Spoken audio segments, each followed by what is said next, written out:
Merci de votre fidélité à Télésud et bienvenue dans cette nouvelle édition de l'Entretien du jour. Je reçois aujourd'hui Maître Florian Bayen-Hegba, qui est secrétaire général de l'Organisation des États-Unis d'Afrique, l'OEUA. Bonjour. Bonjour, M. Kemayo. Votre sigle est bien plus long, quoi, hein, celui de l'Union africaine. Oui, parce que le projet est vaste, donc il fallait qu'il soit bien précis et bien défini déjà dans le sigle. Comme ça, on ne se trompe pas en frappant à la porte. Très bien. Vous avez un peu suivi les discussions ce week-end sur l'élection du président de la Commission de l'Union africaine. Exact. Quels commentaires cela suscite de votre part?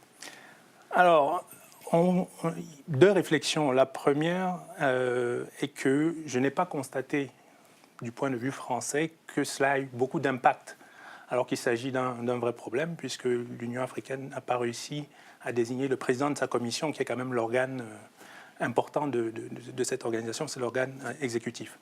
Donc ça n'a pas eu beaucoup d'impact médiatiquement parlant. Donc ça, c'est la première remarque. Et la deuxième remarque, c'est plutôt une interrogation, celle de savoir la raison de ce blocage. Est-ce que c'est un affrontement sur le plan des idées? Est-ce que ou alors est-ce que c'est un affrontement géopolitique, à savoir d'un côté un candidat francophone et de l'autre un candidat anglophone? Certains disent qu'il s'est agi simplement d'un combat de coq entre l'Afrique du Sud, qui estime aujourd'hui que sur la zone SADC, elle a une vraie influence et qu'il faut revenir à l'idée d'une Union africaine très autonome, financièrement et idéologiquement. Et l'autre rivalité, c'est le point de vue de l'Afrique du Sud, qui dit que le candidat sortant, Jean Ping, le docteur Jean Ping, était soutenu par une puissance coloniale, donc soutenu par l'extérieur.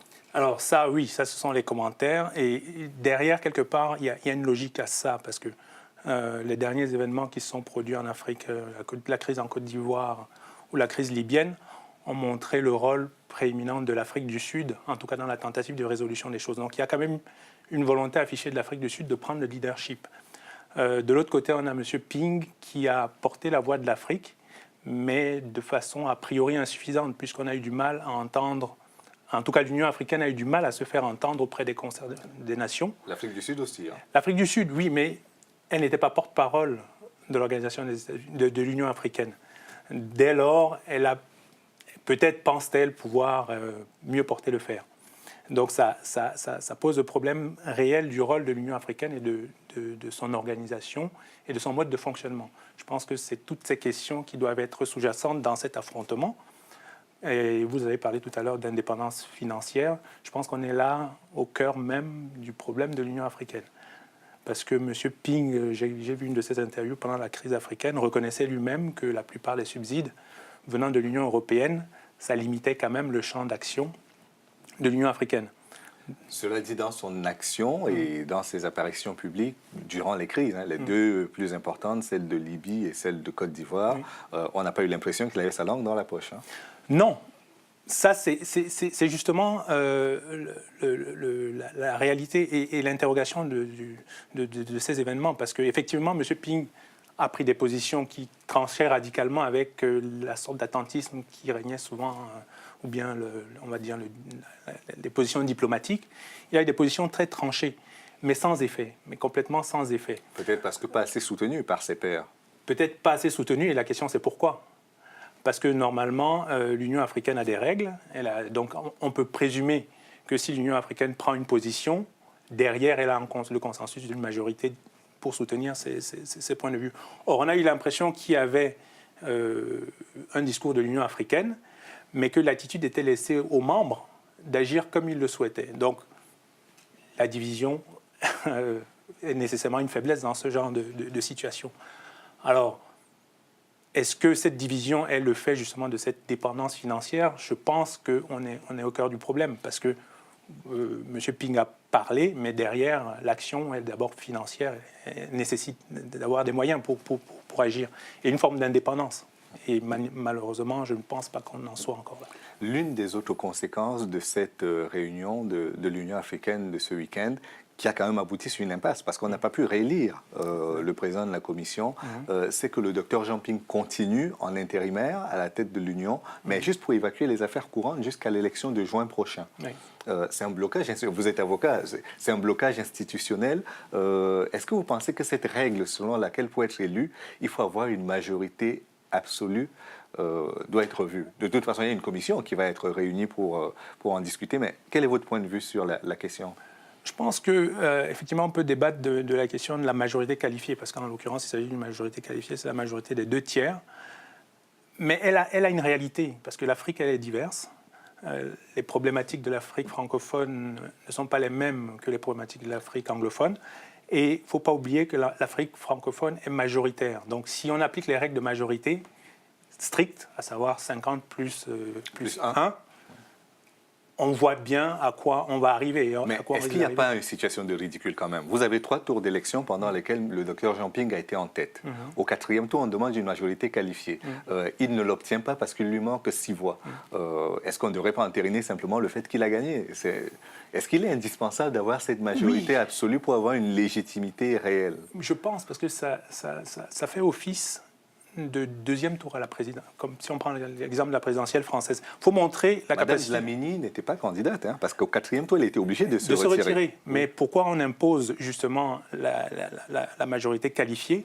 C'est pour que la personne rassemble au-delà de son courant qu'il a porté pendant les élections. Et s'il est seul? Ben, s'il est seul, il doit pouvoir...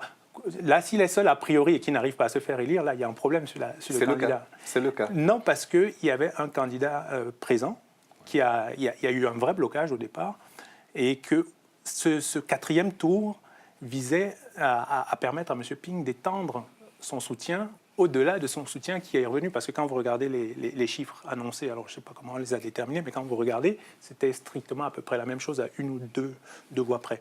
Donc il fallait bien que M. Ping aille au-delà de ça. Et je pense que c'est cette règle de la majorité qualifiée importante pour ce type de décision.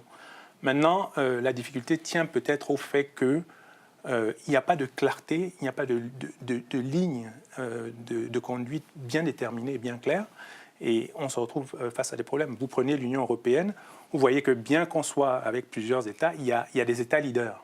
Or, on a de grands pays en Afrique, mais on aura du mal à dire quel pays est leader en Afrique. Déjà, sur le principe, c'est une règle qui n'est pas écrite, mais les grands pays ne devaient pas présenter de candidats. Il y en a à peu près 5, l'Égypte, l'Algérie, ceux qui sont dans le NEPAD, ceux qui constituent le squelette du NEPAD. L'Afrique du Sud, l'Algérie, le Nigeria et puis l'Égypte. Logiquement, ces pays-là ne présentent pas de candidats. Ce sont les petits pays qui ont le droit, entre guillemets. Oui, sauf que je crois... Alors, moi, je n'ai pas la science infuse là-dessus, mais mon analyse personnelle m'amène à me dire que l'Afrique du Sud a peut-être voulu marquer le coup, a peut-être voulu montrer que jusqu'ici, ça a conduit à quoi? Ça a conduit à une absence totale de l'Union africaine sur la scène internationale. Donc, en présentant un candidat et en le soutenant de façon aussi forte, parce que d'après ce que j'ai lu, ils se sont réjouis du blocage. Donc, ça veut dire qu'ils n'y sont pas allés pour rien. Ils y sont allés parce qu'il y avait une vraie volonté derrière. Moi, mon analyse personnelle m'amène à me dire que dans ce type de situation, il faut un leadership. Il faut un leadership qui soit assumé par un pays. En Afrique, l'Afrique du Sud me paraît mieux armée pour assumer ce leadership, bien qu'étant francophone. J'aime pas beaucoup cette distinction francophone-anglophone parce que ça... Pourquoi pas l'Algérie? Pourquoi pas l'Angola? Pourquoi pas le Cap-Vert? Parce qu'ils ne sont pas présentés. Qui sont de locomotives. Vous parlez de leadership. Qui sont des puissances économiques potentielles, qui ont un poids économique. Des locomotives, c'est autre chose. C'est au-delà de l'aspect économique. C'est une volonté affichée et c'est la mise en œuvre de cette volonté. C'est des positionnements clairs qui ne sont pas nécessairement des positionnements alignés. Or, quand on regarde ces 2 dernières années, l'Afrique du Sud est le seul pays à avoir eu ces positionnements clairs. Ils ont la légitimité par la personne de M. Mandela, et je dirais même bien plus en avant, bien plus en arrière, parce que l'Afrique du Sud, d'ailleurs, été le pays de l'apartheid, a été mis au banc de la société, de la communauté internationale. Donc l'Afrique du Sud, culturellement, sait résister à la pression extérieure. Et aujourd'hui qu'ils ont fait leur transition, je pense qu'ils conservent cet aspect des choses. Mais est-ce que de l'exclusion, elle ne peut pas déboucher aujourd'hui sur une vraie hégémonie? Parce que le gros des institutions panafricaines se trouve en Afrique du Sud. C'est quoi une hégémonie? C'est pas le risque que l'on court? C'est quoi une hégémonie? C'est la question. Quel est le risque, en réalité? Est-ce que c'est un risque pour l'Afrique d'avoir une position claire et affichée? Est-ce que c'est... À un moment, c'est le président de la Commission, ce n'est que le président de la Commission, donc qui est censé représenter, qui est censé dire. Mais derrière, il y a les États membres qui font la politique de l'Union africaine. Donc, ce blocage, pour moi, est une bonne chose parce que ça montre qu'il y a un problème quelque part. Mais ça montre aussi qu'il y a une prise de conscience que les choses ne doivent plus se passer comme ça. Donc, et pour vous qui militez en faveur de l'instauration des États-Unis d'Afrique, aujourd'hui, est-ce qu'on doit se montrer optimiste, pessimiste par rapport à cette perspective? Moi, j'ai plutôt tendance à être optimiste parce que l'Union africaine l'organisation de l'unité africaine a fait ce qu'elle pouvait. L'Union africaine a pris le relais. L'Union africaine a pris le relais. Et jusqu'ici, ils étaient transparents. Les deux crises majeures qu'il y a eu en Afrique ont montré quand même une volonté de prendre une forme d'autonomie, plus ou moins réussie. Et aujourd'hui, on est arrivé à un blocage parce qu'il y a l'affrontement de deux conceptions qui reviennent en force. Donc, d'ailleurs, je pense que c'est une question que tous les Africains doivent saisir aujourd'hui, parce que quand on y réfléchit bien, on n'a pas l'impression, il y a qu'à voir qu'en 2012, il y a plein d'élections. Vous ne verrez jamais la question de l'Union africaine dans le débat interne. Or, l'Afrique aujourd'hui ne peut s'en sortir que de cette façon. On a besoin de peser. Et ce n'est pas une question qui apparaît. Et le thème principal, qui devait être le thème de travail des présidents présents à cette rencontre, c'était celui du commerce intra-africain, qui a finalement été élu d'ailleurs. Je me pose la question de savoir si on ne met pas la charrue avant les bœufs en commençant par le commerce. C'est important le commerce parce que l'argent, c'est le nerf de la guerre. Mais je crois qu'avant de parler de commerce, il y a bien plus de choses à faire. C'est-à-dire? Déjà, définir quelle vision on a, quel positionnement on veut avoir en tant qu'Africain. Est-ce qu'on se contente d'être un maillon de plus dans le concert des nations en essayant d'être une puissance économique, ou est-ce qu'on a un rôle beaucoup plus profond que ça? L'Afrique est le berceau de l'humanité, donc quelque part on a une légitimité plus grande à mon avis que tous les autres. Nous sommes le continent duquel est partie l'humanité. Donc on a un rôle qu'on doit, c'est mon point de vue, on doit se donner cette image et essayer d'y aboutir. Et essayer d'inventer les choses et pas de se mettre à niveau. Parce que jusqu'ici, moi, j'ai l'impression qu'on essaie de se mettre à niveau. Merci beaucoup, Maître Florian Bayen-Hegba. Je rappelle que vous êtes le secrétaire général de l'Organisation des États-Unis d'Afrique. Merci d'être venu. C'est moi qui vous remercie de nous avoir l'occasion de parler. Et merci à vous d'avoir suivi l'émission jusqu'à son terme. Rendez-vous demain pour une autre édition de l'Entretien du jour. À bientôt.